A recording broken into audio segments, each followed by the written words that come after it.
Okay मेरे बच्चे, a very good morning. Good morning ma'am. कैसे हैं आप सब? बढ़िया? घर पे सब ठीक है? अंकल आंटी एकदम बढ़िया? चलिए, तो आज हम मेरे बच्चे कंपनीज एक्ट स्टार्ट करने वाले हैं। ठीक है, हमारे बिजनेस लॉ में जितना भी प्रोपोर्शन है, कंपनीज एक्ट हो गया, negotiable, partnership, LLP, sales of goods act and I guess Indian regulatory framework, सारे चैप्टर्स को हम इसी तरीके से मैराथन्स में कवर करेंगे। डन? तो आज कंपनीज एक्ट स्टार्ट करेंगे। पार्ट 1 है आज मैराथन का। हम बेसिक समझेंगे, मतलब मैं बहुत ज्यादा स्पीड से भी नहीं चलूंगी और बहुत ज्यादा रुक रुक के भी नहीं चलेंगे, ऑब्वियसली, राइट? क्योंकि ये एक बार हम ऑटोमेटिकली क्लास में कवर कर चुके हैं। डन? अब सुनना मेरी बात ध्यान से। चैप्टर का नाम क्या है? The companies act 2013। 15 से 20 नंबर का मेरे पेपर में इसकी वेटेज है, मतलब इंपॉर्टेंट है। On the same time it is relatively easy. अब सुनना ध्यान से। क्या होता है, जब भी मुझे बिजनेस स्टार्ट करना है तो बिजनेस स्टार्ट करने के काफी सारे तरीके हैं। डन? मैं सोल प्रोप्राइटरशिप से भी बिजनेस स्टार्ट कर सकती हूँ, पार्टनरशिप से भी कर सकती हूँ, एक नया तरीका आ चुका है एलएलपी। तो उसी तरीके से कंपनी भी एक सिर्फ तरीका है बिजनेस को शुरू करने का। क्या मेरे को बिजनेस शुरू करने के लिए कंपनी ही बनानी है? ऐसा नहीं है। क्या मैं कंपनी बना सकती हूँ? यस। अगर मैंने कंपनी बना ली तो क्या कंपनीज एक्ट लग जाएगा? यस। सिंपल है, राइट? ये नोट्स हैं, ये बहुत मेहनत लगी है इनको बनाने में, ट्रस्ट मी, आप लोगों के लिए, तो मैं ग्रुप में शेयर कर दूंगी। डन? जैसे जैसे पूरे होते रहेंगे मैं वैसे वैसे on the same time share करती रहूंगी। अब सुनना, वो कह रहा है कंपनीज एक्ट जो है उसमें टोटल 470 सेक्शंस है। कितने सेक्शंस हैं? 470 सेक्शंस, जो कि 29 चैप्टर्स में डिवाइडेड है और 7 शेड्यूल्स है। आप सुनना, जब कोई भी एक्ट होता है वो इतना बड़ा होता है, उसको डिवाइड करना बहुत जरूरी है। अगर उसको डिवाइड ही नहीं करोगे तो वो पढ़ा ही नहीं जाएगा। तो कंपनीज एक्ट को हमने 470 सेक्शंस में डिवाइड किया। उसके बाद जो सेक्शन एक टॉपिक से डील करते हैं उन्हें एक चैप्टर में डाल दिया। डन? तो कितने सेक्शंस हैं? नालायक 29, 470। कितने सेक्शंस हैं? 470। चैप्टर्स 29 और शेड्यूल्स 7। अब शेड्यूल्स का मतलब क्या है? कंपनीज एक्ट जब हम लोग पढ़ते हैं, बहुत सारी ऐसी चीजें हैं जैसे कि balance sheet, profit and loss का फॉर्मेट हो गया, आर्टिकल ऑफ एसोसिएशन का फॉर्मेट हो गया, मेमोरेंडम का फॉर्मेट हो गया। अब ये फॉर्मेट अगर सेक्शंस में दे दिए जाएं तो क्या सेक्शन अननेसेसरी लेंथी बन जाएंगे? यस। तो ऑलमोस्ट ये सारे जो फॉर्मेट्स हैं, ये सारे जो फॉर्म्स हैं, ये दिए गए हैं मेरे बच्चे शेड्यूल्स में। किसमें दिए गए हैं? शेड्यूल्स में। क्या यहां तक हम क्लियर हैं? अब आगे चलते हैं। अब लॉ मेकर कह रहा है द कंपनीज एक्ट 2013 जो है ये एक एक्ट है। क्या है? एक्ट। अब एक्ट कैसे बनता है? देखो, मैं आपको बहुत ही बेसिक सा फ्रेमवर्क बताती हूँ। सबसे पहले बिल ड्राफ्ट होता है। डन? कुछ लोग मिले, एक बेसिकली कमिटी बनी, उन्होंने बिल ड्राफ्ट किया, वो बिल लोकसभा से पास हुआ, राज्यसभा से पास हुआ, उसके ऊपर प्रेसिडेंट के साइन हुए, उसके बाद वो क्या बन जाता है? एक्ट। क्या बन जाता है? एक्ट। और जब वो ऑफिशियल गैजेट में नोटिफाई होता है तब हम मान लेते हैं कि ये बात पूरे हिंदुस्तान को पता चल चुकी है कि इंडिया में द कंपनीज एक्ट 2013 आ चुका है। डन? अब तो जब मैं बोलती हूं एक्ट, आइए, जब मैं क्या बोलती हूं बच्चे? Just give me a minute. Act. तो सबसे पहले एक बिल ड्राफ्ट होता है, उसके बाद लोकसभा से पास होता है, राज्यसभा से पास होता है, ये रहा लोकसभा, राज्यसभा, और लास्ट में क्या बोला था मैंने? प्रेसिडेंट के साइन। जब ये काम हो जाते हैं तो वो जो बिल है उसे क्या बोल दिया जाता है? एक्ट। उसे क्या बोल दिया जाता है? एक्ट। और इस एक्ट को फिर हमें कहां नोटिफाई करना होता है? ऑफिशियल गैजेट में। कहां नोटिफाई करना होता है? Official gazette. ऑफिशियल गैजेट मतलब भारत का राजपत्र। जब हमारे इंडिया में कोई भी लॉ आता है, कोई भी रूल आता है, तो वो हमेशा कहां नोटिफाई किया जाता है? ऑफिशियल गैजेट में। कहां नोटिफाई किया जाता है? ऑफिशियल गैजेट में। अगर एक बार कोई भी चीज ऑफिशियल गैजेट में छप गई, इसका मतलब क्या है? कि अब वो बात सबको पता चल चुकी है। कि यहां तक क्लियर है? अब सुनना मेरी बात। अब लॉ मेकर यहां कह रहा है कि कंपनीज एक्ट को प्रेसिडेंट की असेंट मिली थी 29 अगस्त 2013। कब मिली थी? 29 अगस्त 2013। और ऑफिशियल गैजेट में उसके अगले दिन आ गया था, यानी 30 अगस्त 2013। कब आ गया था? 30 अगस्त 2013। जल्दी बताओ, प्रेसिडेंट की असेंट कब मिली थी? 29 अगस्त 2013 प्रेसिडेंट की असेंट, और ऑफिशियल गैजेट में 30 अगस्त 2013। अच्छा, अब समझो 470 सेक्शंस थे। 470 सेक्शंस एक बारी में इंप्लीमेंट करना क्या डिफिकल्ट है? बिल्कुल डिफिकल्ट है, कोई नहीं कर सकता। तो धीरे धीरे करके इंप्लीमेंटेशन शुरू हुई। इंप्लीमेंटेशन शुरू हुई 12 सितंबर से। कहां से शुरू हुई? 12 सितंबर से। क्या यहां तक आप सब मेरे साथ हो? अब सुनना, ये बोला गया कि कंपनी, जब हम कंपनी को बनाते हैं डन, तो कुछ लोग चाहिए होते हैं कंपनी को बनाने के लिए। यस। क्या कंपनी बनाने का एक प्रॉपर प्रोसेस होता है? यस, बिल्कुल होता है। कुछ डॉक्यूमेंट्स होते हैं जो हमें फाइल करने पड़ते हैं। बट उससे पहले यह समझना बहुत जरूरी है कि कंपनी का मतलब क्या है, कंपनी होती क्या है। तो ये बताया गया है सेक्शन 2 क्लॉज 20 में। कौन से सेक्शन में? Section 2 clause 20। बोलिए कौन सा सेक्शन? 2 क्लॉज 20। इसमें क्या बोला गया? Company means company incorporated under this act और एनी प्रीवियस कंपनी लॉ। एक बार रिपीट करिए, एज पर सेक्शन 2 क्लॉज 20। देखो, जितना ज्यादा रिपीट करोगे उतना ज्यादा आपके लिए अच्छा है, क्योंकि ये रिवीजन क्लास है, राइट। आइए, as per section 2 clause 20, company means a company incorporated under this act और एनी प्रीवियस कंपनी लॉ। मतलब लॉ मेकर ये बोलता है, अच्छा मेरी बात सुनो, कंपनी है तो एसोसिएशन ऑफ पर्सन ही, वो कुछ लोग मिलकर ही तो कंपनी बनाते हैं ना, हाँ या ना। अब अगर आपको पता हो, प्राइवेट कंपनी बनाने के लिए कितने लोग चाहिए? कम से कम 2। प्राइवेट कंपनी बनाने के लिए कम से कम कितने लोग चाहिए? 2।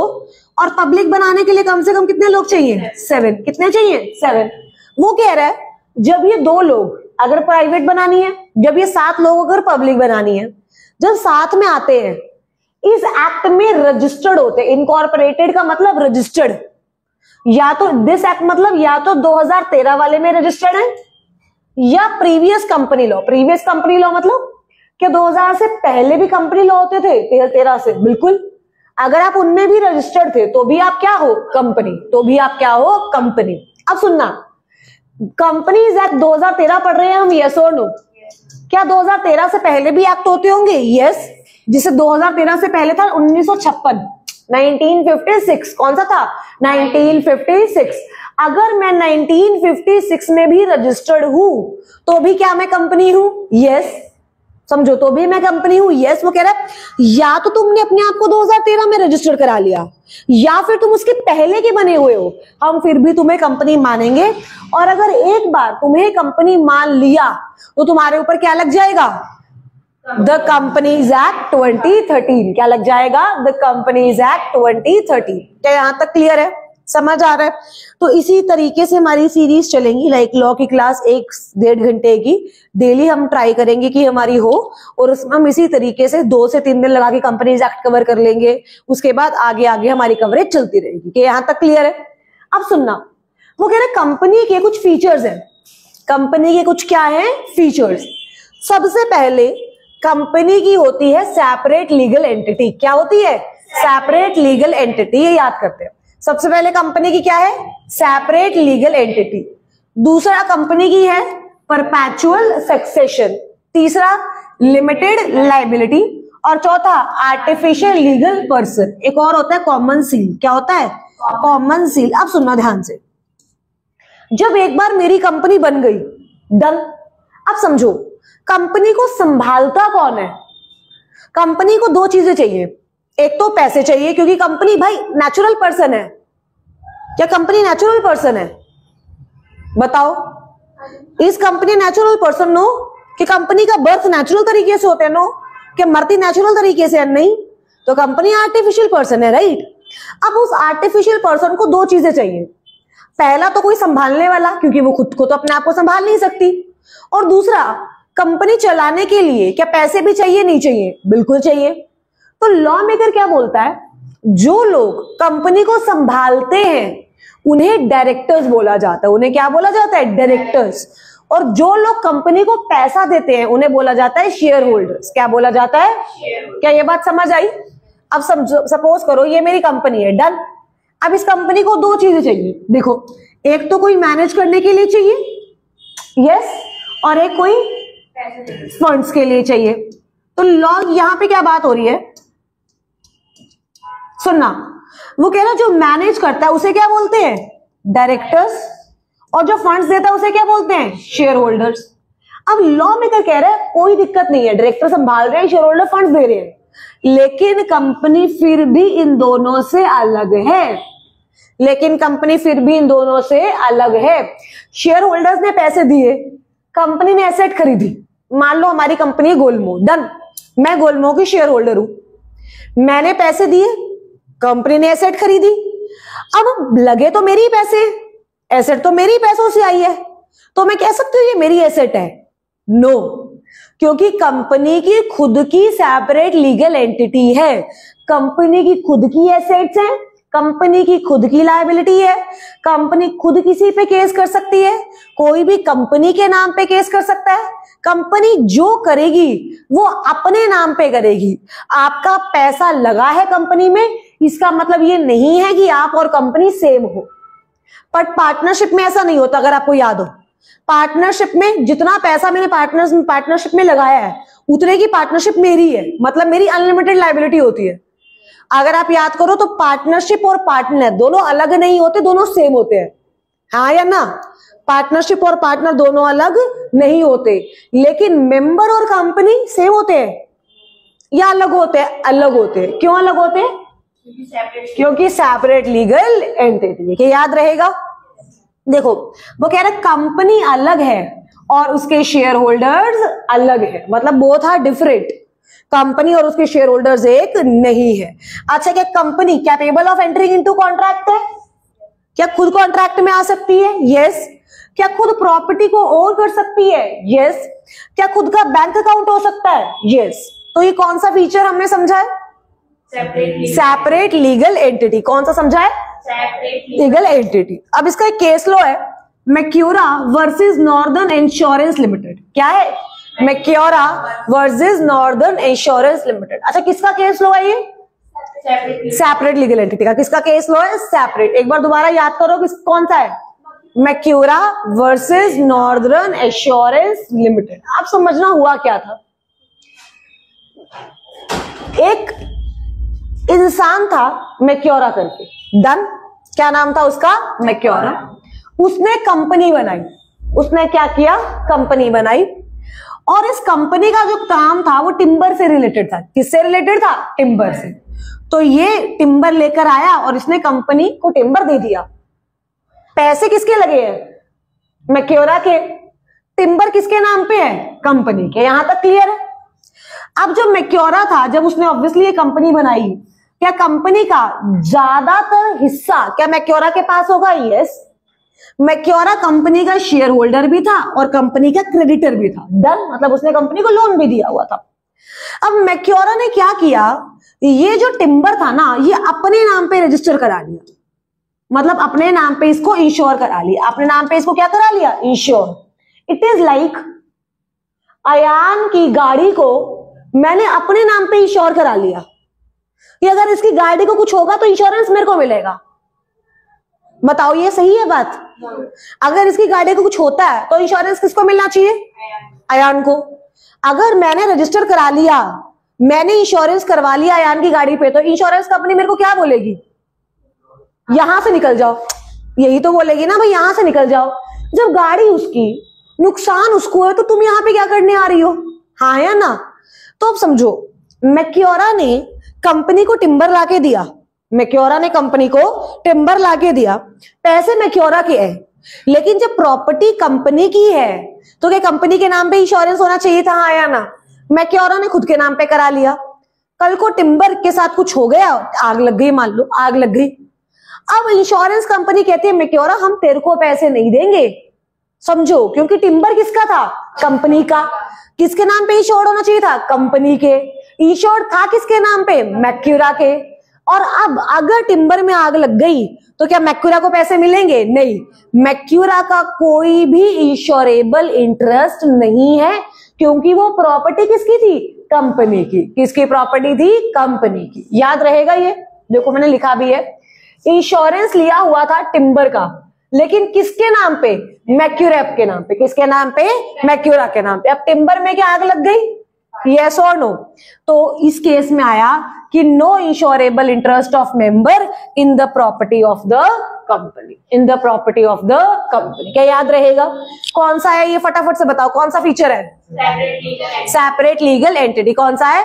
Separate legal entity. क्या क्या सेपरेट लीगल एंटिटी का मतलब बताओ?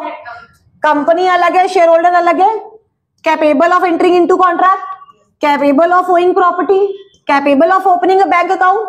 हाँ या ना? और केस लो फटाफट से बताओ। Macaura versus northern assurance company limited. क्या याद रहेगा? दूसरा फीचर है परपैचुअल सक्सेशन। कौन सा है? Perpetual succession. देखो, जिंदगी में बहुत लोग आएंगे, बहुत जाएंगे।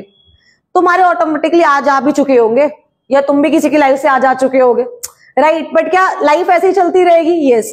अच्छा, क्या कोई किसी के जाने से मजा आता है? 7 जन्मों का वादा करके 7 दिन में चले जाते हैं लोग।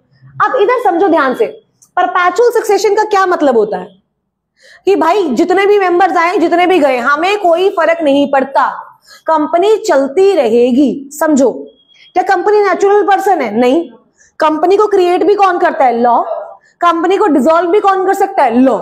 वो कह रहे कंपनी ऐसा नहीं है कि मेरे मेंबर्स अगर मेरे को छोड़ के चले गए तो कंपनी डिसॉल्व हो जाएगी। लाइक पार्टनरशिप, अगर आपको याद हो तो, अगर पार्टनर्स चले जाते हैं तो पार्टनरशिप डिसॉल्व हो जाती है, फिर नई बनानी पड़ती है। याद है कुछ? बट कंपनी में ऐसा नहीं है। अभी हमने बोला कि अगर प्राइवेट कंपनी है तो 2 मेंबर होने चाहिए, पब्लिक है तो कितने होने चाहिए? 7।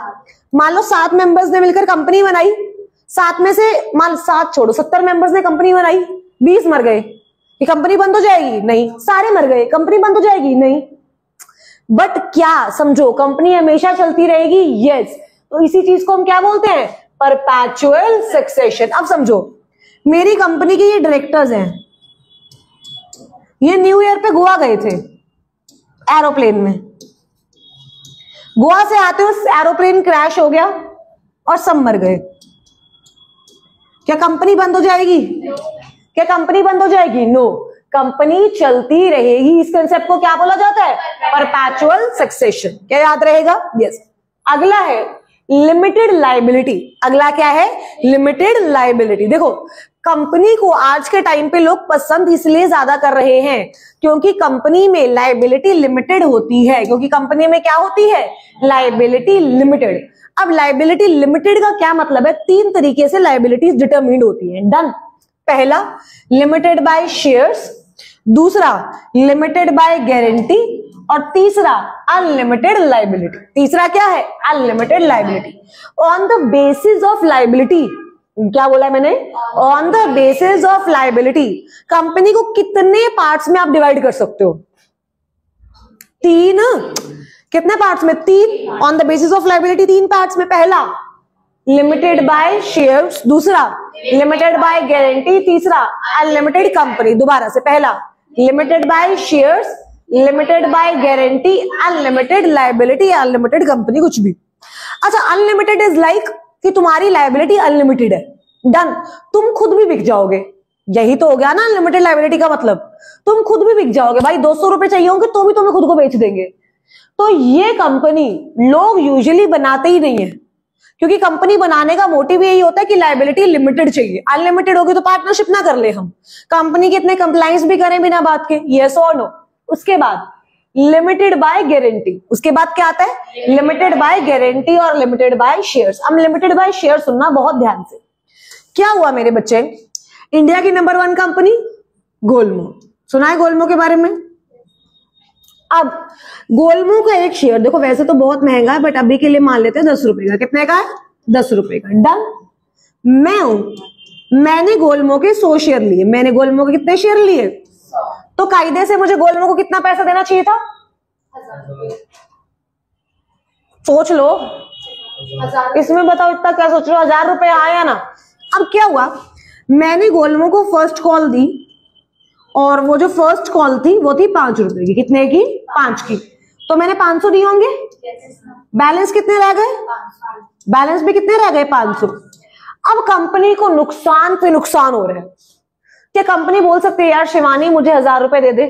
नो, क्योंकि मेरी लाइबिलिटी शेयर की वैल्यू तक क्या है? लिमिटेड। क्या है? लिमिटेड। ये याद रखना। अगर मान लो मैंने कंपनी को पहले ही पूरे 1000 रुपए दे दिए होते तो क्या कंपनी 1 रुपया भी मुझसे और ले सकती थी? नो। 1000 के मैंने शेयर्स लिए, कंपनी को 800 रुपए दे रखे हैं, तो मेरी लाइबिलिटी कितने की बची है? 200 की। 200 दे रखे हैं तो कितने की बची है? 1000 दे रखे हैं तो कितने की बची है? 600 दे रखे हैं तो कितने की बची है? मतलब जितनी जो पैसा मैंने नहीं दिया ना, अनपेड वैल्यू, सिर्फ उतनी लाइबिलिटी है। अगर सारा पे है तो मेरी लाइबिलिटी 0 है। कंपनी मेरे आगे हाथ नहीं फैला सकती। कंपनी मुझे ये नहीं बोल सकती शिवानी यार दे देना, मेरी लाइबिलिटी नहीं है। समझ गए? तो हिंदुस्तान में जो ऑलमोस्ट कंपनीज हैं वो है लिमिटेड बाय शेयर्स। वो कौन सी हैं? Limited by shares. कि जितने भी शेयर्स लिए हैं अकॉर्डिंगली मेरी लाइबिलिटी उतनी लिमिटेड है। याद रहेगा बच्चे? अगला है लिमिटेड बाय गारंटी। अगला क्या है? Limited by guarantee. Limited by guarantee का मतलब क्या होता है? कंपनी देख, मैं तुमसे वादा करता हूं कि जब तुम लिक्विडेशन में जाओगी, मतलब जब तुम बंद होने की कगार पे होगी, तब मैं तुम्हें इतने पैसे दूंगा। अब बच्चे बोलते हैं मैम लोग तो वादे करके मुकर जाते हैं, वादे होते ही तोड़ने के लिए। तुमने तोड़ा कभी कोई प्रॉमिस? तुम्हारे साथ किसी ने तोड़ा? कह रहे पता नहीं, आरती की पता नहीं, बहुत कुछ बता दिया मुझे, बट ठीक है। अब सुनना ध्यान से। तो इसमें क्या होता है? Limited by guarantee. बच्चे जब कंपनी का मेमोरेंडम तैयार होता है ना, हमने क्या पढ़ा था कि जब कंपनी बनती है तो 2 बेसिक डॉक्यूमेंट्स होते हैं जो कंपनी को रजिस्ट्रार के पास फाइल करने होते हैं। एक तो होता है मेमोरेंडम ऑफ एसोसिएशन और एक कौन सा होता है? Article of association. एसोसिएशन हाँ, एओए तो आर्टिकल ऑफ एसोसिएशन। तो एसोसिएशन क्या, कौन से डॉक्यूमेंट्स होते हैं दिव्या? तुम बताना जरा मुझे एक बार। 2 हाँ 2। एमओए की full form? Memorandum of articles. और एओए की? Article of association. ये याद रखना, 2 डॉक्यूमेंट्स है, memorandum of association and articles of association. याद रहेगा? यस। अब सुनना, वो कह रहा है कि जब एमओएम बनता है ना तो उसमें लिखा जाता है कि इस फलाने मेंबर ने इतनी गारंटी जो है वो कंपनी को दे रखी है। डन। याद रहेगा? देखो, shareholders give guarantee to pay a certain sum और liability arises only when company goes into liquidation. मतलब जब तक कंपनी लिक्विडेशन में नहीं जाएगी लाइबिलिटी अराइज नहीं होगी। क्या ये याद रहेगा? उसके बाद हमने पढ़ा था कि कंपनी क्या है? Artificial person. क्या है? Artificial person. वो क्या कह रहा है? सुनना, इट में act through human agency. Directors के थ्रू, मतलब डायरेक्टर्स के थ्रू एक्ट करती है ना, लेकिन डायरेक्टर्स कंपनी के एजेंट नहीं है। लेकिन डायरेक्टर्स कंपनी के एजेंट नहीं है। कंपनी नेचुरल पर्सन नहीं है, क्रिएटेड बाय लॉ है, डिसॉल्व्ड बाय लॉ है। डन। तो चाहे ये किसी और के थ्रू एक्ट कर रही है, बट ये फिर भी नेचुरल पर्सन नहीं है, और वो लोग जो डायरेक्टर्स हैं वो इसके एजेंट नहीं है। क्या ये याद रहेगा? कितने फीचर हो चुके हैं अभी तक? 4। सबसे पहला सेपरेट लीगल एंटिटी। सबसे पहला separate legal entity. Case law Macaura versus northern assurance company limited. दूसरा परपेचुअल सक्सेशन। तीसरा लिमिटेड लाइबिलिटी। चौथा आर्टिफिशियल लीगल पर्सन। अच्छा, लिमिटेड लाइबिलिटी, लिमिटेड लाइबिलिटी में क्या क्या आएगा? Limited by guarantee, unlimited company. Done. ये limited by shares, limited by guarantee clear है ना? कोई दिक्कत तो नहीं है? आइए अब आगे चलते हैं। एक रह गया कॉमन सील वाला, वो मैं आपको लास्ट में एक बार करा देती हूँ। ठीक है? Common seal it is more like a stamp of the company, but nowadays it is not necessary at all, it is optional. तो अगर कॉमन सील नहीं है तो कुछ लोगों के साइन चाहिए होते हैं, वो हम डिस्कस करेंगे। डन। यहां तक किसी को कोई दिक्कत नहीं है? अब आइए, अब अगला पार्ट आता है, बहुत इंपॉर्टेंट है, that is concept of corporate wheel. That is concept of what? Corporate wheel. Wheel का मतलब होता है घूंघट।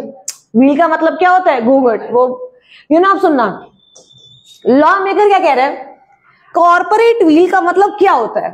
तुमने वो देखा यार क्या बोलते हैं उसे, कठपुतली। कठपुतली देखी है, मतलब कभी शो देखा हो, टीवी में देखी हो, तो कठपुतली डांस कर रही होती है, वो खुद डांस करती है, कौन करवाता है? पीछे एक इंसान होता है। यस और नो? हमें बोल दो किसी को अपने इशारों पे नचाना आता है तुम्हें? तुम नचा सकते हो किसी को अपने इशारों पे? यार हम तो खुद नाच रहे हैं, हाँ हम क्या नचाएंगे।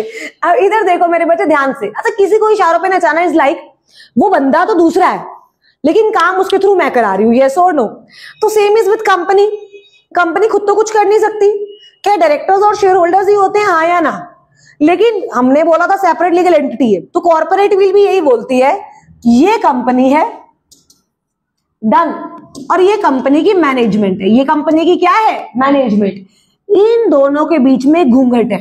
इन दोनों के बीच में क्या है? घूंघट, जो इन दोनों को सेपरेट करता है। जो इन दोनों को क्या करता है? सेपरेट। सो इसे बोलते हैं कॉर्पोरेट विल, कि कंपनी अलग है, उसके सारे शेयर होल्डर डायरेक्टर्स अलग है, इन दोनों के बीच में एक दीवार है। इन दोनों के बीच में क्या है? दीवार। लेकिन समझो कभी कभी ऐसा हो सकता है कि डायरेक्टर्स उस दीवार का गलत इस्तेमाल कर ले। यस, घूंघट के पीछे छुपे कुछ भी करे, क्योंकि कॉर्पोरेट विल तो क्या बोलती है कि कंपनी अलग और डायरेक्टर्स अलग। अब डायरेक्टर्स उस घूंघट के पीछे कुछ ऐसा कर रहे हैं जिससे पब्लिक इंटरेस्ट हैम्पर हो रहा है, जिससे कंपनी के मेंबर्स का जो पैसा है वो खराब हो रहा है। पॉसिबल है? बिल्कुल। क्या तब हमें ये पर्दा उठा लेना पड़ेगा? यस। तो जब ये पर्दा उठाया जाता है इसे बोलते हैं लिफ्टिंग ऑफ कॉर्पोरेट विल। क्या बोलते हैं? लिफ्टिंग ऑफ कॉर्पोरेट विल या पियर्सिंग ऑफ कॉर्पोरेट विल, या क्या बोलते हैं? Piercing of corporate will. दोनों अलग कंसेप्ट है। कॉर्पोरेट विल का मतलब क्या है? घूंघट। बहुत बढ़िया, कि कंपनी और उसके मैनेजमेंट अलग है। डन, पेपर में मत लिखाना घूंघट। डन। और लिफ्टिंग ऑफ कॉर्पोरेट विल का मतलब क्या है? कि घूंघट उठाया जा रहा है। अच्छा जब घूंघट उठेगा तब क्या होगा? सच्चाई सामने आएगी। बिल्कुल सच्चाई सामने आएगी। तब क्या हम कंपनी के एक्ट्स के लिए मैनेजमेंट को पकड़ सकते हैं? Yes. Lifting of corporate will का एक और नाम है जिसे क्या बोलते हैं? Piercing of corporate will. क्या बोलते हैं? Piercing of corporate will. I hope this is done. आगे बढ़ते, अब सुनना देखो, the corporate will is a legal process that protect share holders and officers of the company from being personally liable for the companies action. क्योंकि अगर एक बार घूंघट उठ गया तो क्या कंपनी के एक्शन के लिए तुम लायबल होगे? यस, बिल्कुल होगे। तो corporate will is the theory that separates both of them. I hope it is done. Corporate will में एक बहुत अच्छा केस लो है जो आपने सुना भी होगा, that is salmon versus salmon and company limited. सुना है? नल्लाई को करवाया हुआ है ये, salmon versus salmon and company limited. बहुत आसान तरीके से कराऊंगी इसको। अच्छा क्या पेपर में ये बना के आओगे? तो फिर केस लॉ का नाम और उसको इंग्लिश में डिफाइन करके आओगे जैसे आपकी बुक्स में किया हुआ है। ठीक है, अभी मैं आपको एक बार बुक से भी गो थ्रू करा दूंगी। अब सुनो, इस केस में क्या हुआ था, एक सैलमन था, उसकी बूट मैन्युफैक्चरिंग कंपनी थी। कंपनी मतलब फर्म काइंड ऑफ बिजनेस था, राइट? बूट मैन्युफैक्चरिंग का क्या था? बिजनेस। अब उसने क्या सुना बच्चे, just keep your phone inside your bag, other distraction होती है। अब सुनना ध्यान से, बूट मैन्युफैक्चरिंग का काम था इसका। इसने अपना सारा बिजनेस एक कंपनी को बेच दिया, मतलब इसने कंपनी बनाई और वो सारा बिजनेस उस कंपनी को बेच दिया। इट इज लाइक, अब मैं हूं, सुनना, अब मैं एक काम कर रही हूं, मेरा एक बिजनेस है, डन, मेरा गोलगप्पे बेचने का बिजनेस है, मान लो रेडी लगाती हूं, मैं अकेली काम करती हूं, डन। अब मैंने कंपनी बनाई गोलमो, मैंने एक कंपनी बनाई गोलमो और अपना सारा का सारा सामान गोलमो को बेच दिया। अब देखा जाए गोलमो तो मेरी है, पर मैं और गोलमो तो अलग है क्योंकि कंपनी की तो सेपरेट लीगल एंटिटी होती है।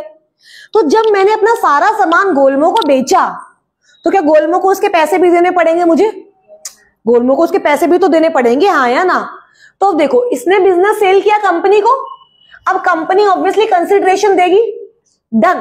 तो वो कंसिडरेशन टोटल अप्रोक्सीमेटली बनी 37,000 रुपए की, मतलब डॉलर्स की बनी थी ऑब्वियसली, 37,000 की। मान लो कितने की बनी? 37 की। 20,000 के शेयर्स दे दिए कंपनी ने सालमन को, ठीक है। 10,000 के उसने डिबेंचर्स दे दिए, डिबेंचर सिक्योर थे, और बैलेंस कंपनी ने किसमें पे कर दिया? कैश में। किसमें पे कर दिया? कैश में। अब ये जो कंपनी है इसके सारे शेयर्स किसके पास थे? सैलमन के पास। 4-5 शेयर्स को छोड़ के, एक वाइफ का, 4-5 बेटी के, एक बेटे का, इन सबको छोड़ के सारे शेयर्स किसके पास थे? सैलमन के पास। तो इस कंपनी को कंट्रोल कौन कर रहा था? सैलमन। मेजर शेयर होल्डर कौन था? सैलमन। क्या समझो, अब सैलमन ने कंपनी के डिबेंचर भी लिए हुए थे, यस। तो क्या क्रेडिटर भी था? यस। मतलब वो मेंबर भी था, मेंबर होने के साथ साथ क्या था? क्रेडिटर भी। अब कंपनी भाई कुछ टाइम के बाद कंपनी ने अच्छा काम नहीं किया और कंपनी लिक्विडेशन में चली गई, मतलब बंद होने लग गई। अब जब कंपनी बंद हुई, ऐसी हालत आ गई थी कि कंपनी के पास एसेट्स थी 6,000 रुपए की। कितने की एसेट्स थी? 6,000 की। और अगर मैं लाइबिलिटी के बारे में बात करूं तो अनसिक्योर्ड क्रेडिटर थे 7,000 के और सिक्योर्ड थे 10,000 के। अच्छा मैं बोल दूं ये सिक्योर्ड तो सैलमन ही था। ये सिक्योर्ड कौन था? सैलमन। अनसिक्योर्ड ने बोला कंपनी किसकी? सैलमन की। मेजर शेयर होल्डर कौन? सैलमन। सिक्योर्ड क्रेडिटर कौन? सैलमन। अब ये एसेट बेचेंगे तो कितने पैसे आएंगे? 6,000। तो अनसिक्योर्ड बोलते ये 6,000 हमें दो। यूजुअली अगर एसेट बिकती है तो पहले सिक्योर्ड को पैसा जाता है। पहले किसको पैसा जाता है? सिक्योर्ड को, उसके बाद अनसिक्योर्ड को जाता है। ये हमेशा याद रखना, जब भी कंपनी बंद होती है, जब भी कंपनी लिक्विडेशन में जाती है, सबसे पहले किसको पैसा जाता है? सिक्योर्ड को। सबसे पहले किसको जाता है? सिक्योर्ड को। उसके बाद कुछ बचता तो किसको जाता है? अनसिक्योर्ड को। तो अनसिक्योर्ड क्रेडिटर बोले भाई सैलमन की वजह से ही तो सब हुआ है, सैलमन ही तो इसके पीछे है, तो सैलमन को पैसे मत दो, पैसे हमें दो। कोर्ट ने बोला ऐसा नहीं हो सकता, क्योंकि सैलमन और कंपनी दोनों सेम है या अलग है? अलग है। और अगर कंपनी की एसेट बिकती है तो सबसे पहले किसको जाती है? सिक्योर्ड को। किसको जाती है? सिक्योर्ड को। और सिक्योर्ड कौन है? सैलमन। सिक्योर्ड कौन है? सैलमन। तो यहां पे भी ये 6,000 पहले किसके पास गए होंगे? सैलमन के पास। किसके पास गए होंगे? तो this is very famous case law that establish the concept of corporate wheel, कि यहां कंपनी अलग है और शेयर होल्डर्स अलग है। देखो सिक्योर्ड अनसिक्योर्ड क्रेडिटर आएगा, सॉरी अनसिक्योर्ड क्रेडिटर का क्या कहना था कि salmon is responsible for the liquidation और वो खुद भी ऑनर है, तो उसको पैसे नहीं मिलने चाहिए। लेकिन कोर्ट की वर्डिक्ट क्या आई कि कंपनी अलग है और सैलमन अलग है, सिक्योर्ड क्रेडिटर को पहले मिलेगा पैसा। क्या यहां तक क्लियर है? कोई दिक्कत, कोई doubts? I hope this is okay. Sorry, हाँ तो बाकी गए ना, कंपनी के पास है ही नहीं। जब कंपनी के पास है ही नहीं तो मिलेंगे कैसे?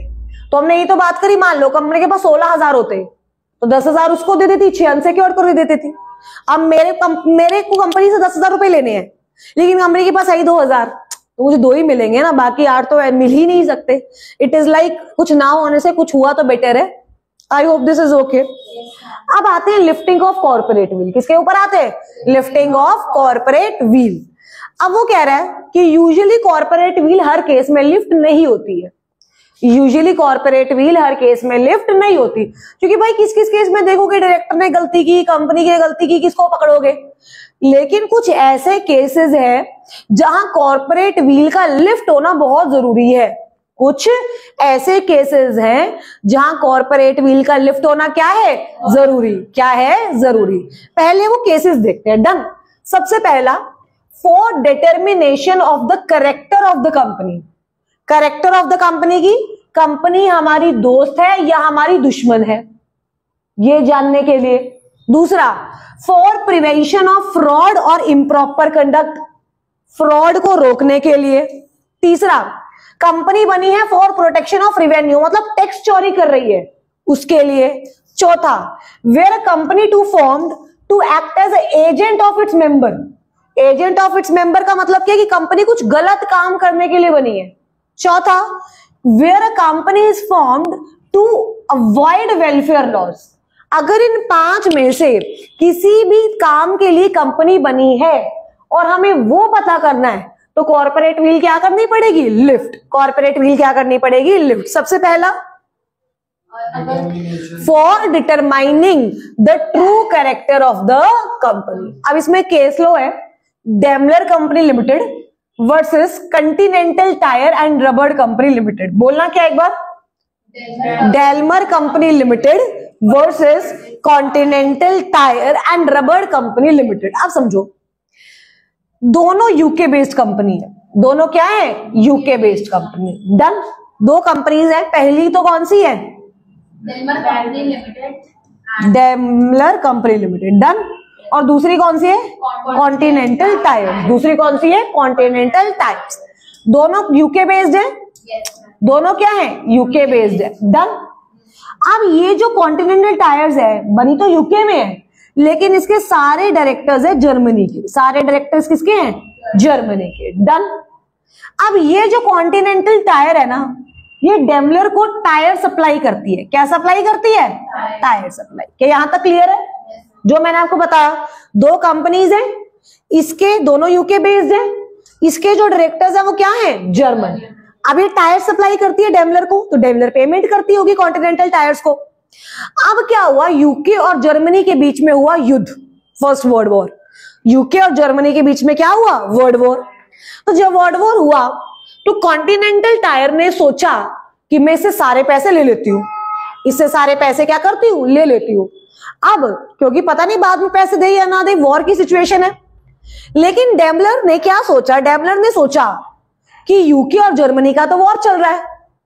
अब कॉन्टिनेंटल टायर वैसे तो यूके की कंपनी है, पर देखा जाए तो क्या सारा कंट्रोल जर्मनी का है, हाँ या ना? तो अगर आज हमने इस कंपनी को पैसा दे दिया तो क्या हम अपने दुश्मन को पैसा दे रहे हैं, हाँ या ना? ये तो गलत है। तो ये कोर्ट में गई डेमलर लिमिटेड, और कोर्ट ने भी फिर यहां से कॉर्पोरेट वे लिफ्ट की, और उसने देखा कि कंपनी के पीछे है तो जर्मनी, कंपनी के पीछे है कौन, जर्मनी। समझ आया ये केस क्या है, कंपनी के पीछे जर्मनी है। अब अगर ये डेमलर इसको पैसा देगी तो ये कॉन्टिनेंटल टायर को पैसा नहीं दे रही है, जर्मनी को पैसा दे रही है, और यूके और जर्मनी के बीच में तो वॉर चल रहा है। तो ये देखने के लिए कि मेरी कंपनी मेरी फ्रेंड है या मेरी कंपनी मेरी एनिमी है, क्या मेरे बच्चे मुझे एक बात बताओ, क्या कॉर्पोरेट भी लिफ्ट होगी, यस और नो? बिल्कुल होगी। क्या केस लो है, जल्दी जल्दी, Daimler company limited versus continental tyre and rubber company. याद रहेगा, पक्का पक्का। आइए अब इसको पढ़ते हैं। सेकंड से पहले एक बार थर्ड में आओ। फॉर प्रोटेक्शन ऑफ रेवेन्यू, क्या है, for protection of revenue. Protection of revenue में बोल दू for evasion of tax, for evasion of tax. Evasion of tax का मतलब होता है टैक्स चोरी। इसका मतलब क्या होता है, कंपनी बनाई गई है टैक्स चोरी करने के लिए। सुनना, यूजुअली मेरी इनकम 10 लाख रुपए है, मेरी इनकम कितनी है, 10 लाख रुपए। देखो इस केस में क्या हुआ था, आइए, ये मैं हूं, डन। मेरी इनकम कितनी है, 10 लाख। अब 10 लाख इनकम पे क्या टैक्स बनता है? मान लो 10 लाख इनकम पे मुझे 2 लाख देना पड़ता है। कितना देना पड़ता है, 2 लाख। एकदम बिल्कुल इजी एग्जांपल है, मतलब कोई भी फिगर्स ऐसा नहीं है कि यही फिगर्स है, बहुत एग्जांपल ले रही हूं। मान लो मेरी इनकम 10 लाख है और 10 लाख पे 2 लाख टैक्स देना पड़ेगा, तो मेरे पास तो 8 लाख रह गया। मैंने कहा यार मैं ऐसा करती हूं, मैं ना 4 कंपनीज बनाती हूँ। कितनी कंपनीज बनाती हूँ, 4। मैंने 4 कंपनीज बनाई, A limited, B limited, C limited और डी लिमिटेड। डन। कितनी कंपनीज बनाई, 4। और मैंने अपनी बुक्स में क्या दिखाया कि मेरे को हर कंपनी से 2.5 लाख रुपए का लोन आ रहा है। मुझे हर कंपनी से 2.5 लाख रुपए का क्या आ रहा है, लोन। क्या आ रहा है, लोन। अब समझो, हर कंपनी से 2.5 लाख रुपए का लोन आ रहा है, तो 2.5 इंटू 4 कितना हो गया, 10 लाख। तो मैंने ये दिखाया कि ये 10 लाख मेरी इनकम नहीं है, 10 लाख ये मेरी इनकम नहीं है, ये 10 लाख तो मुझे लोन आ रहा है बाकी सब कंपनी से। और इनकम टैक्स किस पे लगता है, इनकम पे। लोन पे, लोन ले रही हूं उस पे थोड़ी लगेगा, हाँ या ना? तो मुझे बताओ मैं बच गई या नहीं बच गई, बिल्कुल। अब बच्चे एक बात पूछते हैं, 10 लाख रुपए उसकी इनकम थी। अब इसने ये 10 लाख पहले इन कंपनीज में लगाए और फिर उसके बाद लोन ले लिया, तो कंपनी के ऊपर भी तो टैक्स लगा ही होगा ना जब उसने पैसे लगाए होंगे, बिल्कुल लगा होगा। लेकिन फिर भी डिफरेंस होता है। जैसे मान लो अगर मैं अपनी इनकम 10 लाख दिखाती तो मेरे को टैक्स देना था 2 लाख रुपए। डन। कंपनीज के थ्रू गई तो मेरा टैक्स बना 1 लाख, कि 1 लाख तो मैं फिर भी फायदे में हूं, हाँ या ना? मतलब अगर कंपनी बनाई गई है टैक्स चोरी के लिए, किसके लिए बनाई गई है? टैक्स चोरी के लिए, तो उस केस में भी कॉर्पोरेट वेल क्या हो जाएगी? लिफ्ट। जब ए लिमिटेड के पीछे देखा तो दीक्षा मानिक पैटर्जी जो भी है वो, बी लिमिटेड के पीछे वही, सी के पीछे भी वही, डी के पीछे भी वही। क्या ये जो कंपनीज बनाई गई थी इवेजन ऑफ टैक्स के लिए बनाई गई थी? यस। तो यहां पे भी क्या किया गया? कॉर्पोरेट वेल को लिफ्ट। क्या गया गया? कॉर्पोरेट वेल को लिफ्ट। दो केसेस कर लिए। पहला determination of character of the company, case law बोलो। Daimler company limited versus continental tyre and rubber company limited. दोबारा Daimler company limited versus continental tyre and rubber company limited. दूसरा for protection of revenue, क्या है इसमें? Dinshaw Maneckji patent. क्या है? दीक्षा नहीं है, दिनशा मानेकजी पैटेंट। दोबारा क्या है? दिनशा मानेकजी पैटेंट। क्या क्लियर है? आगे, where a company is to be formed to avoid welfare loss. To avoid what? Welfare loss.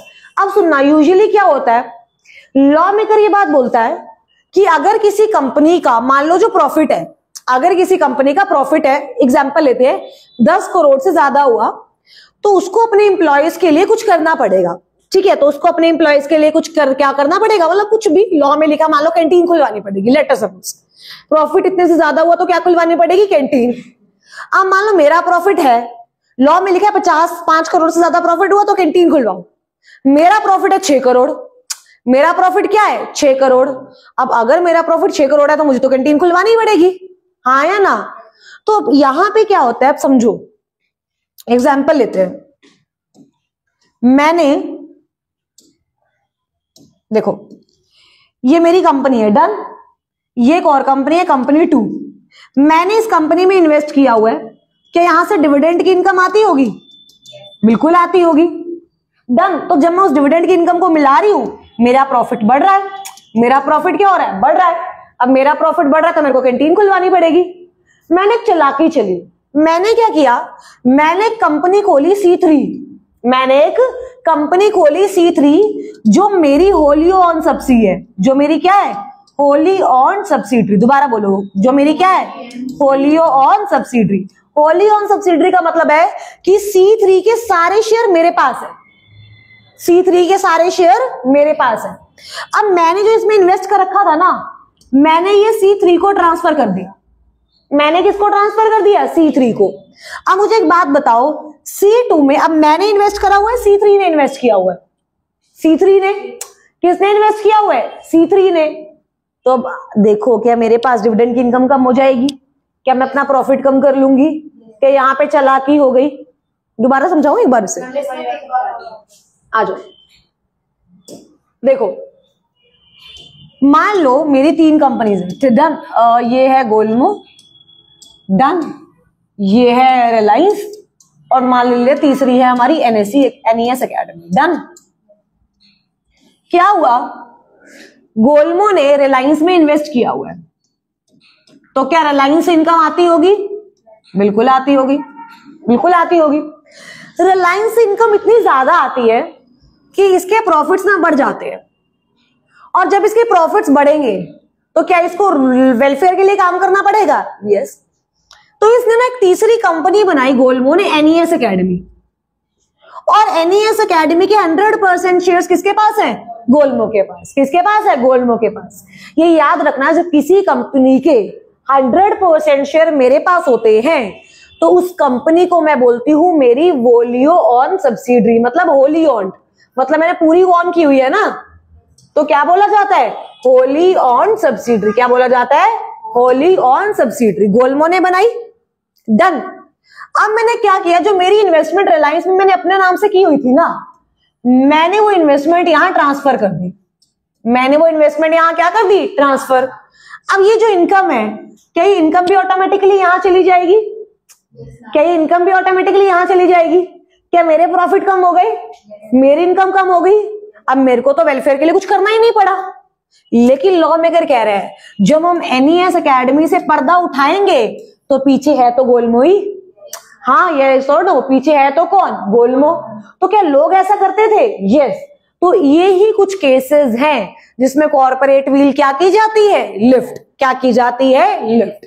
3 cases हो गए। सबसे पहला determining the true character of the company, दूसरा प्रोटेक्ट द रेवेन्यू, तीसरा companies form to avoid welfare. यहां तक clear है? Companies act में कितने सेक्शन है? 470। कितने शेड्यूल्स? 27, 29 शेड्यूल्स। करेक्टर्स है 29, ये चैप्टर्स। नालायक करेक्टर्स, तुम हो करेक्टर तो। और 7 क्या है? शेड्यूल। अच्छा, प्रेसिडेंट ने असेंट कब दिया था? प्रेसिडेंट ने असेंट कब दिया था? 29 अगस्त। 29 अगस्त। हाँ ये याद, 29, 30 याद कर लो, ये याद नहीं है किसका क्या था। ऑफिशियल गैजेट में कब नोटिफाई होने वाला है? 30 अगस्त। मेरे को कंपनी की डेफिनेशन सुनाना एक बार। As per section 2 clause 20, company means a company incorporated under this act or previous company law। नालायकों, क्या फीचर है कंपनी के? Separate legal entity, perpetual succession, limited liability, artificial person. अच्छा, और कॉमन सील। मुझे बताओ सेपरेट लीगल एंटिटी का case law. बहुत बढ़िया, बहुत बढ़िया। मैक्रो, मैक्रो बताना। मोरक्को, हाँ आगे मोरक्को। नॉर्दर्न एसोसिएशन, ये एश्योरेंस। बुरे हाल है कसम से तुम्हारे। और उसके बाद कॉर्पोरेट व्हील का केस लॉ क्या था? ये बैक कैसे? Salmon versus. आइए एक बार हम अपने मॉड्यूल पे चलते हैं।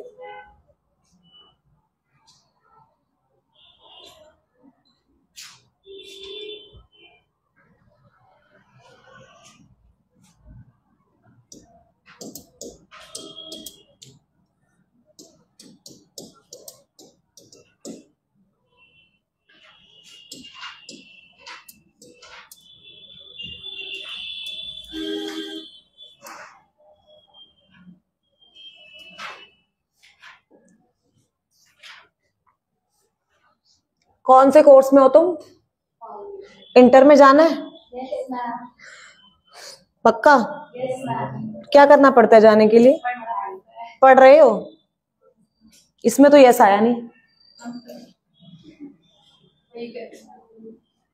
झूठ नहीं बोलो मुझसे। कह रहे बिना पढ़े? बिना पढ़े जाना? जाना तो है पर बिना पढ़े। आओ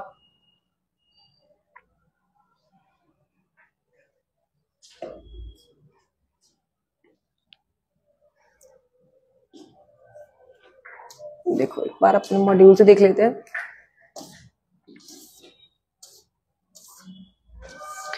यही है। टोटल कितने सेक्शंस हैं? 470, 29 चैप्टर्स, 7 शेड्यूल्स, राइट। आइए, कंपनी का मतलब है ये definition, right. Separate legal entity, perpetual succession, limited liability, artificial legal person, और क्या है? Common seal. अच्छा सुनो, क्या कॉमन सील कंपलसरी है? नहीं।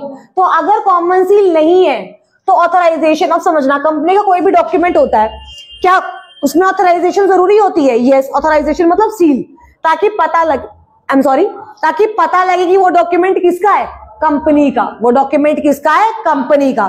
तो कह रहा अगर इनकेस कॉमन सील नहीं है तो कौन ऑथराइज करेगा? सुनना, 2 डायरेक्टर्स, बोलो 2 डायरेक्टर्स, या फिर एक डायरेक्टर और एक company secretary, where the company has appointed a CS. अब मेरी बात सुनना, कॉमन सील है तो क्या लगेगा? Common seal.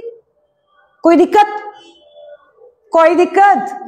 तो फिर बोलना होता है ना। अच्छा अगर मान लो कॉमन सील नहीं है तो क्या होगा? कौन साइन करेगा?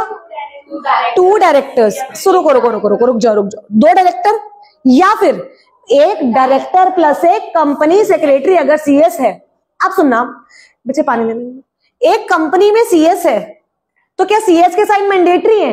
यस, क्योंकि क्या लिखा है, 2 डायरेक्टर, और अगर कंपनी में सीएस है तो एक डायरेक्टर प्लस एक कंपनी सीएस। याद रहेगा, क्वेश्चन आ चुका है, एक बार बता दो, अगर मेरी कॉमन सील है तो क्या लगेगा, 2 डायरेक्टर है तो कुछ नहीं लगेगा, तो कॉमन सील लगेगी। क्या तुम कार्टून हो क्या, कुछ बताओ। और अगर कॉमन सील नहीं है तो फिर 2 डायरेक्टर के साइन लगेंगे, या फिर अगर कंपनी में सीएस अपॉइंटेड है, कंपनी में सीएस अपॉइंटेड है तो एक डायरेक्टर प्लस एक, याद रहेगा। आ जाइए, उसके बाद लिफ्टिंग ऑफ कॉर्पोरेट व्हील चल रहा है। देखो, to determine the character of the company, कौन सा केस लॉ है, क्या करा चुके हैं, रेवेन्यू और टैक्स में, सिर्फ ये याद रखना, दिनशा, मैनेक जी, पैटेट। लीगल ऑब्लिगेशन वाला भी हो चुका है, अरे नालायक, वही वाली तो है, वेलफेयर वाला। नहीं नहीं नहीं, ये अलग है, सॉरी माय बैड, ये अलग है, ये अलग है, वो तो था, वो भी अकाउंट ऑफ इसी में ही आ जाएगा। आओ देखो, ये वाला भी कर सकते हो, ऑलमोस्ट सेम है, ठीक है, दोनों का जो कॉन्टेक्स्ट है वो दोनों का सेम है। Done, the workman employed in association rubber industries limited Bhavnagar versus the associated rubber industries limited Bhavnagar and other. इसको हम यूजुअली कौन सा केस लो बोलते हैं, workman of associated rubber limited versus associated rubber limited industry. जो मैंने अभी आपको केस लॉ करवाया था टू अवॉइड लीगल ऑब्लिगेशन वाला, वेलफेयर वाला, इसमें भी वही है। अच्छा, कौन सा केस लॉ था वेलफेयर वाला, हाँ तो क्या थे वो, C2 में इन्वेस्ट करेगी, वहां से इनकम आएगी, और वो वहां पर वेलफेयर के लिए काम नहीं करना चाहती, तो C3 पे वो अपनी इन्वेस्टमेंट ट्रांसफर करेगी, साथ में इनकम भी ट्रांसफर। ठीक है, अब आइए, formation of subsidiaries to act as agent. Formation of subsidiaries to act as agent का मतलब क्या होता है, मान लो, समझो ध्यान से, मेरी सिस्टर को 500 रुपए चाहिए, वो पापा के पास गई, बोली 500 दे दो, पापा ने बोला नहीं दूंगा, वो मेरे पास आई, बोली यार तू चली जाना, तू जाएगी, तू बोलेगी तो मुझे मिल जाएंगे। अब मैं जो 500 रुपए मांगने जा रही हूं, क्या अपने लिए मांगने जा रही हूं या एजेंट हूं, अब मेरे 500 रुपए के पीछे है तो वो ना। तो इसका मतलब क्या होता है बच्चे, कंपनी है, कभी कभी कंपनी को कोई कॉन्ट्रैक्ट नहीं मिलता क्योंकि कंपनी की गलती होती है, लाइसेंस कैंसिल हो जाता है, तो कंपनी अपनी सब्सिडरी बनाती है और उसके थ्रू वो काम करने की कोशिश करती है, लेकिन वो सब्सिडरी तो है कंपनी की एजेंट ही ना, यस और नो। तो क्या यहाँ पे भी कॉर्पोरेट व्हील लिफ्ट हो जाएगी, यस और नो। तो देखो, formation of subsidiaries to act as agent, इसका केस लो है merchandise transport limited versus British transport commission. इसमें भी यही हुआ था, ये जो ट्रांसपोर्ट कंपनी है इसका लाइसेंस कैंसिल हो गया था, तो इसने दूसरी कंपनी बनाई थी। डन, तो अब दूसरी जो कंपनी थी वो बनी तो इसी के बेसिस पे।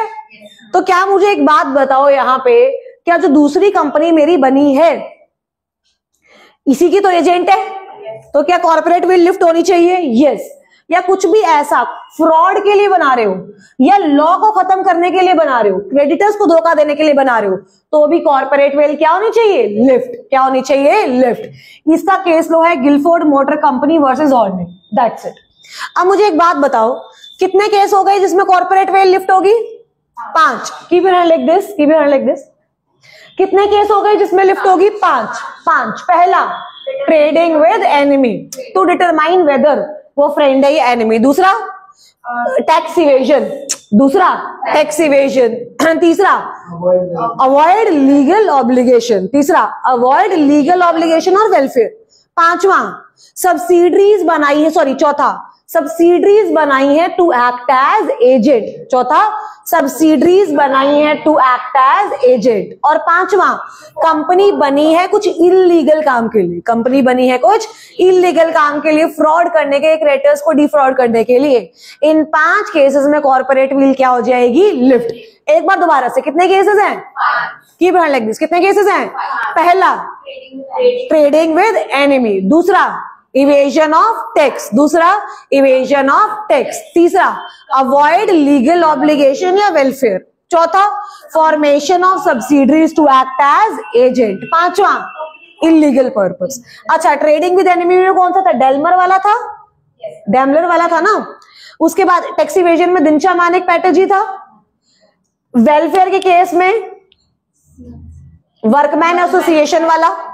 Legal obligation merchandise transport company, merchandise transport limited versus British transport commission. और इलीगल केस में Gilford motor company versus Horne. Done, के यहां तक क्लियर है?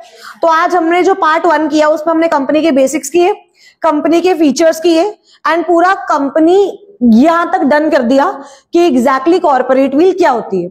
नेक्स्ट क्लास में हम टाइप्स ऑफ द कंपनी से स्टार्टिंग करेंगे एंड उसके बाद हम आर्टिकल और मेमोरेंडम कवर कर देंगे। 3 क्लासेस लगेंगी और मेरा कंपनीज एक्ट 3 क्लासेस में कवर हो जाएगा। क्या यहां तक क्लियर है बच्चे?